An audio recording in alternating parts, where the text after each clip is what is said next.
এই সরকার ইতিমধ্যে তার নিরপেক্ষতা শতভাগ হারিয়েছে।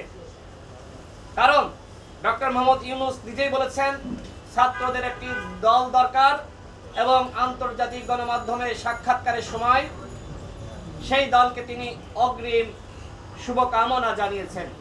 এমনকি দল গঠনের পরে এই সরকারের উপদেষ্টারা তারা সেই দলকে শুভকামনা জানিয়েছে। আগামীতে যে নতুন নতুন দল গঠিত হবে, সরকারের উপদেষ্টারা কি সেই দলকে শুভকামনা জানাতে পারবেন? নাহিদ ইসলাম পদত্যাগের পরে অন্তর্বর্তীকালীন সরকারের প্রেস সচিব তিনি নাহিদকে পাশে বসিয়ে প্রেস ব্রিফিং করেছেন এবং তিনি এও বলেছেন আগামীতে নাহিদ ইসলাম প্রধানমন্ত্রী হতে পারে। এই কথা কি একজন সরকারের নিরপেক্ষ প্রেস সচিব বলতে পারে? বলতে পারে না। আজকে এইভাবে সরকার তার নিরপেক্ষতার জায়গায় প্রশ্নবিদ্ধ।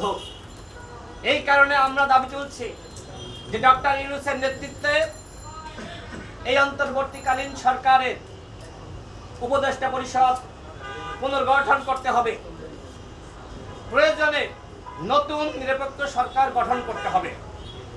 আমাদের হাইকোর্টের রায়ের মাধ্যমে তত্ত্বাবধায়ক সরকার ব্যবস্থা ফিরে এসেছে।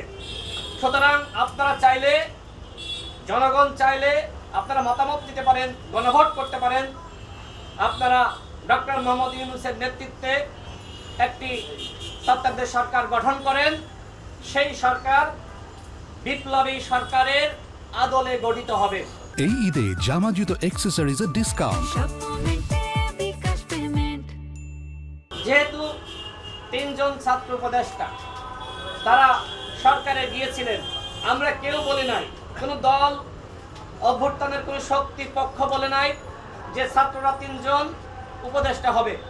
শুরুতে দুইজন উপদেষ্টা হলো, আর একজন মাহফুজ আলম তিনি ওই দুজনের সহযোগিতায় তিনি প্রধান উপদেষ্টার বিশেষ সহকারী হলেন। এটি একটি চাল ছিল, টেকনিক ছিল। এরপরে তাকে দিয়ে নাকি আরো অনেক কাজ করাতে হবে, যে কারণে আমাদের রেজানা আপা তিনি বললেন যে তাকে উপদেষ্টা বানাতে হবে। খুব ভালো আবদার, দপ্তরবিহীন উপদেষ্টা হলেন। এরপরে তাকে কি করা হলো? তাকে তথ্য উপদেষ্টার দায়িত্ব দেওয়া হলো। তথ্য উপদেষ্টাকে বলা হয় সরকারের মুখপাত্র। আজকে তিনি কিভাবে মুখপাত্রের ভূমিকা পালন করছে আমি একটু তার বর্ণনা করি। কখনো হেফাজতের বিরুদ্ধে বক্তব্য দিচ্ছেন, কখনো জামাত ইসলামের বিরুদ্ধে বক্তব্য দিচ্ছেন, কখনো বিএনপির বিরুদ্ধে দিচ্ছেন, কখনো গণ অধিকার পরিষদের বিরুদ্ধে বক্তব্য দিচ্ছেন। এই যে মুখপাত্র সাহেব, তার দায়িত্ব কি এই অনৈক্য সৃষ্টি করা? তিনি যদি এত তাত্ত্বিক জ্ঞান ছড়াতে চান তাহলে পদত্যাগ করে কেন এই জ্ঞানের ভান্ডার খুলে বসেন না? তিনি ইসলামিক শক্তিকে সহ্য করতে পারছেন না। আলেম উলামা মাদ্রাসার শিক্ষার্থীদেরকে নিয়ে ইতিমধ্যে কটাক্ষ করেছেন, যে কারণে আমরা দেখেছি হেফাজতে ইসলাম তারা বিবৃতি দিয়েছে। বিশেষ করে শাপলা চত্বর নিয়ে তিনি একটি নতুন বয়ান তৈরি করেছেন। জামাত ইসলামকে নিয়ে তিনি কটাক্ষ করেছিলেন, যে কারণে জামাত ইসলাম বিবৃতি দিয়েছে। তিনি এইভাবে অনৈক্য সৃষ্টি করছেন। এরকম নৈরাজ্য সৃষ্টিকারী, গণ অভ্যুত্থানের শক্তির মধ্যে বিভাজন সৃষ্টিকারী ব্যক্তি কি করে উপদেষ্টা পদে বহাল থাকে? আমি প্রধান উপদেষ্টার কাছে প্রশ্ন তুলছি।